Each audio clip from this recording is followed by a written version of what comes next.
Hey everybody. Recently I was reading through a very familiar passage, Jeremiah 29:11. I know the plans I have for you, plans for good, not for your disaster, plans to give you a hope and a future.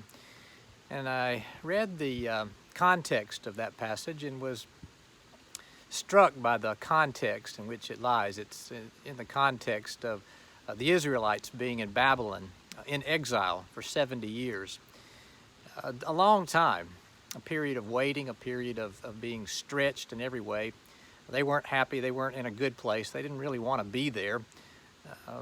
And what happened was a lot of the Israelites just kind of gave up. They stopped trying, they stopped doing the things that they should have been doing. And God gave them a pretty hard word through his servant Jeremiah, saying, go on and build homes and marry and have children and plant gardens and eat your produce. God was saying to them, in other words, go on with your lives. Quit putting your lives on hold.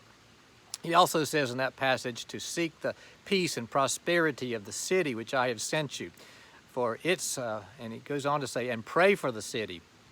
That would have been Babylon, a place that they didn't want to be. But pray for it, because its welfare will determine your welfare. And it struck me that maybe that's what God is saying to us in this day and time. We too are in a holding pattern. This has been a long time that we've been in this place, in this strange world, in exile, if you will. And God may be saying to us, get on with your lives. Don't keep hanging your hopes on a return to the way things were before. It's going to be some time yet. So God is saying to us to make the most, seek the peace and prosperity of our city. Pray for our city, pray for our leaders, pray for our world. That's a good reminder. One thing that also has to continue, or must continue, is our mission. As a church, our mission is still to gather and to grow and to go. And so we continue to gather joyfully, even as gather joyfully in our worship, wherever we are.